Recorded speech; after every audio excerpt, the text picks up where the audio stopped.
Hey, Tim. So we're here to talk about our garden centre software. But before we get into that, we got into garden centres, developing software for garden centres probably, about 10 years ago now. Yeah, I And reckon also. it's been a really fascinating marketplace for us because, we've dealt with a whole number of different sorts of marketplaces.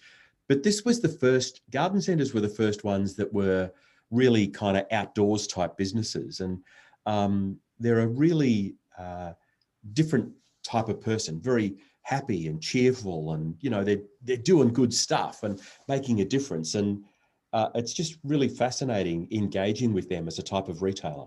Yeah, look, you know what it is, and it's been an interesting one because of all of our industries, I would say it's the one with the broadest range of customers in that industry. Like we go from, a really small garden centre where it's, a small kind of shed slash retail outlet, with obviously a lot of stuff out in the yard, to the far bigger ones. And then we've got some garden centres that have a landscaping component as well. It's it's very kind of mixed industry. And the other thing about it, I think that's really interesting is it's very seasonal. Correct. You've got some garden centres that are strong for 2 seasons of the year and they're very quiet for a couple of seasons as well. You've also got garden centres that are, as you say, very small and niche, and then you've got other ones that are big. And so the diversity within the businesses is quite fascinating. And so, we're trying to create software that serves that broad need. You're going to show us just some highlights, and I should say the goal here is not to demonstrate everything we do, but to give them a sense of what's unique about our garden centre software. So get us into it and show us what you're talking about. Yeah, sure. Yeah, so I'll jump in and share my screen. And look, I'll add to that, anyone that, like you said, we'll do a quick run through here, but anyone that does want more information, we've got a longer video, but also happy to do a one-on-one demonstration to show them how it works. So look, I guess just kicking it off, one of the first things I wanted to run through was this main screen here. This is your main dashboard. Now, this is totally customizable, and this is where that dealing with different sized garden centers comes into play. We can customize this screen to have more or less features displayed here based on what that customer needs to use. So, we'll have some garden centers that are really just, hey, I just want to put my sales through and record what's selling. Totally fine. But then we'll have, another business that wants to go far further with that. They want to do loyalty. They want to integrate with their website. They might do a lot of quoting and invoicing. And so this screen we can tailor to have shortcuts to those facilities for the ones that need it, but simplify it to get rid of it for the ones that don't. And that level of flexibility also translates through to the point of sale screen. So this is my point of sale screen. Again, totally customizable. I've got my buttons down along the bottom here, but we can do those down the side. We can have more rows, more columns, less columns. And these can be shortcuts to products. They can be shortcuts to different facilities in the system, and they can go through multiple levels as well. And I can control all of that. Absolutely. Yeah, total control over all of that. And while you've got these buttons, obviously we also do label printing onto, waterproof, weatherproof labels for stock that's outdoors. But if it's, things that you're selling a lot of, for example, I've got potted colour here. If I wanted to sell that, I can simply click it to add it to the transaction. Right. It's really clever in the way it works with things like promotions. I can set this to have a little note here. So it's giving me a little prompt.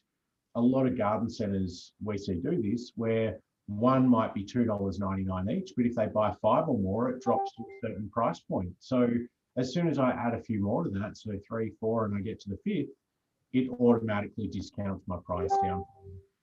So you can automate that sort of stuff. So it simply, flows through for you.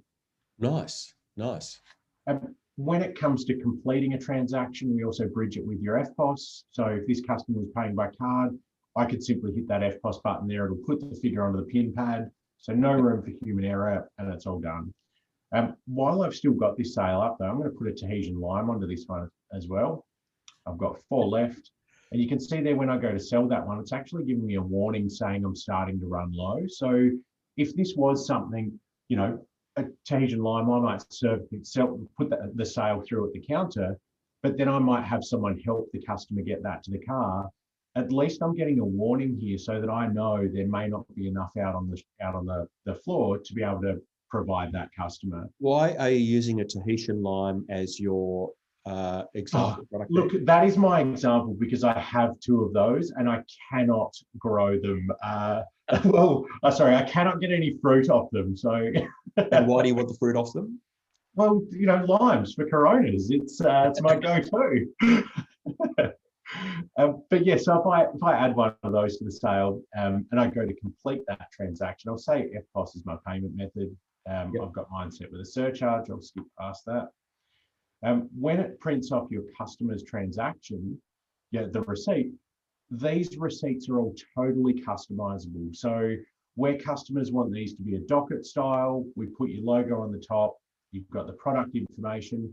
Now you can also see there with my potted color, I've also got a little note in there giving the consumer planting advice on that at the same time. So you can have that sort of information flow through and onto the receipt as well. Nice. If I scroll down on this a little further, now we put this in a few years back, but it's been absolutely massive, especially with our garden centre customers. You can set the system to look at the value of the sale and print a voucher out for whatever reward percentage you want that to be. The thing I really like about that is you don't even need to grab customer details. As long as I put this sale through for $65, the customer gets a voucher for $6.50. Don't need their details.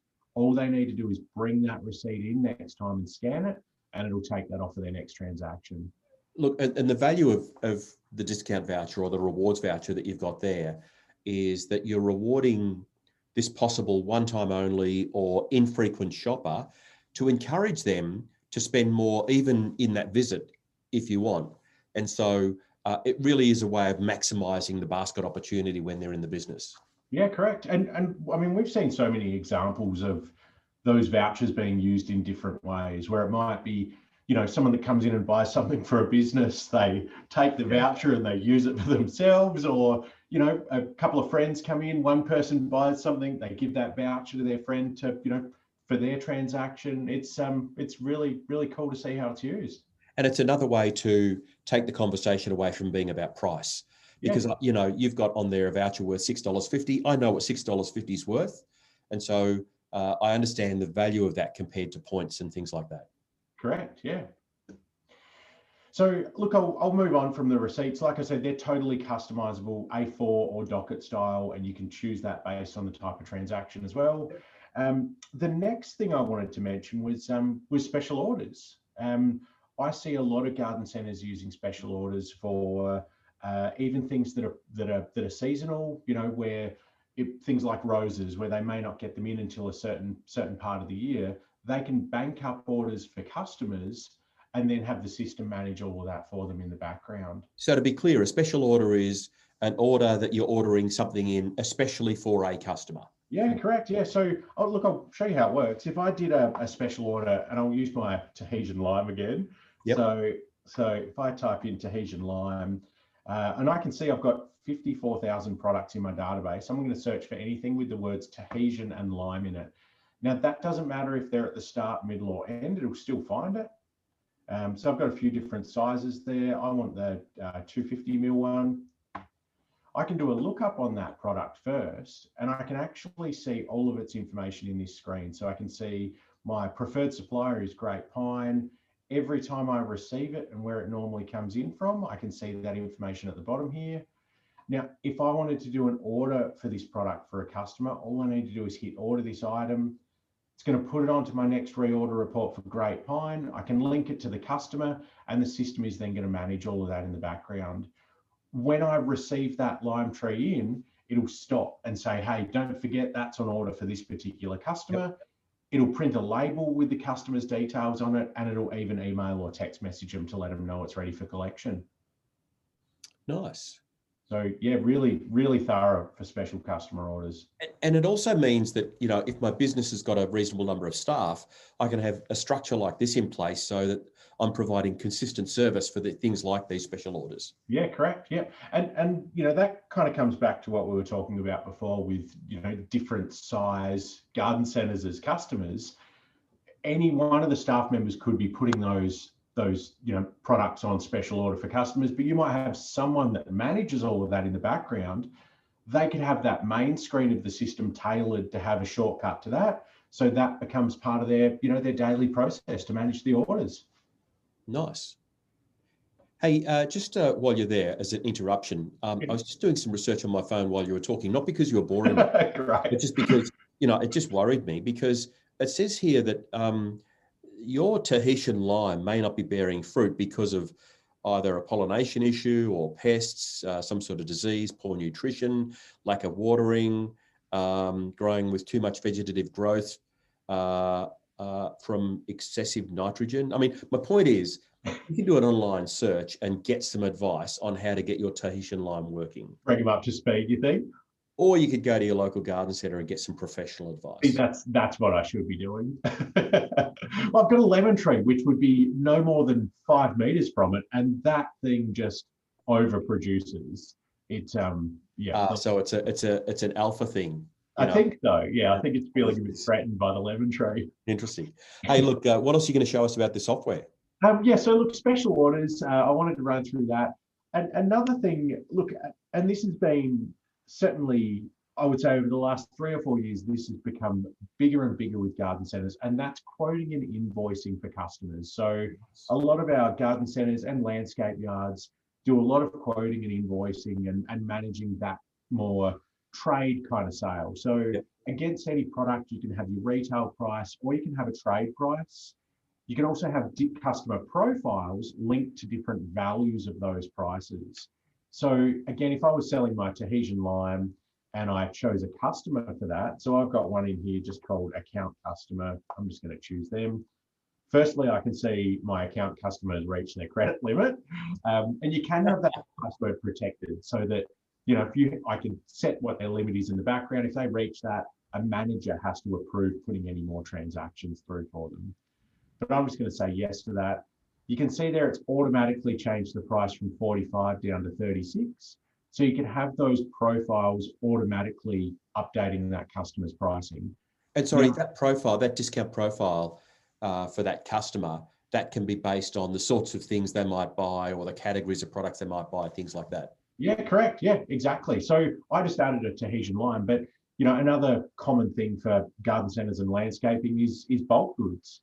And this is another really important feature. If I go bulk landscaping, you can sell products not only by scanning its barcode, but if I go into my budget mix, I can also sell this by the cubic metre.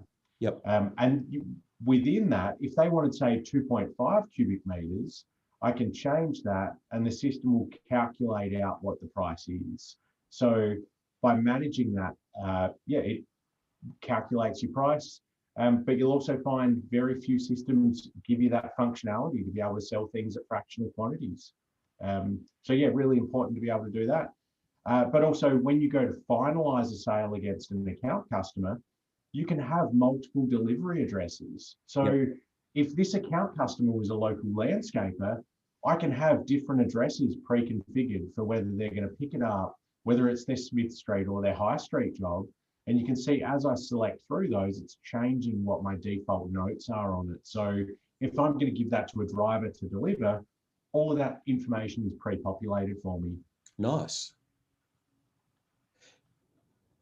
So yeah, sales by fractional quantities and all your account management facilities was another big feature that I wanted to run through. So just on quote and invoice management, I could see that really helping in, small, medium or large garden centres. There are no restrictions, are there, on the number of quotes you can have and things like that? No, correct. So this sale here would do an invoice, but there's actually a whole facility in the system for managing those quotes and invoices in the background as well. So I can jump in there from my point of sale.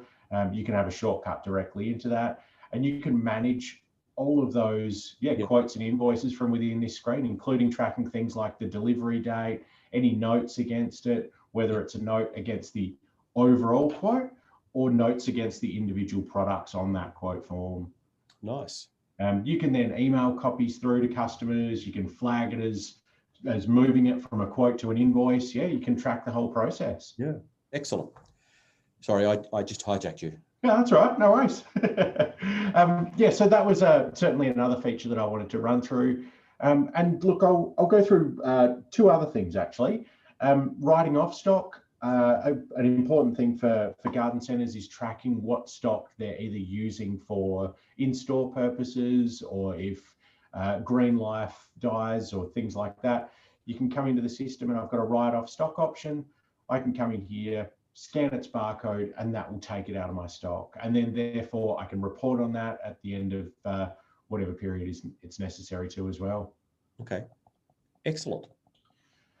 While I'm back on this main screen, I've also got an option here for marketing tools. So the system's also got functionality for marketing tools and events. Events is really good. You can do things like go in and say, okay, show me anyone that's bought a Tahitian lime tree in the last 3 years. And you could then send them information about how to best care for that particular tree. Something my local garden centre could certainly embrace. Just on that, and I know I'm sort of hijacking it again, but would you say that you live in a warm part of Australia or a cool? No, look, we're in the hills, so it gets a bit chilly. Yeah. Yeah. So lime trees need a bit of warmth. Yeah. So okay. I'm just putting that out there. I think maybe the next one I have a demo with, I might take my camera outside and I can get some live advice during the demo. Okay. Events and marketing tools. So you can use that for marketing to customers based on previous purchases, birth dates, heaps of facilities for that sort of stuff. Excellent, excellent. And the last thing I wanted to speak about was our e-commerce integration, being really, really popular with our garden centre customers over the last few years. So you can actually jump into the system. So I can go into stock and into my stock screen. I can come in here. I've got my Tahitian lime. I've got my images. You can load unlimited images against any one product. And if I wanted to sell this online, all I need to do is back here on my main screen. I've got a tick box there for web store item. Yep. We've built a lot of websites for customers that are bridged directly in with the system so that all of that information simply flows across for you. And the beauty of this is that we're saying that the point of sale software manages the data and your website is really about where you're just transacting your sales online. Correct, yeah. Nice. Okay. Is there anything else that you would add? I mean, this is just a brief overview on what the garden centre software offers, but yeah, anything else you would add? Look, I could talk all day on it, but at the same time, this is really just an intro session to give people an idea.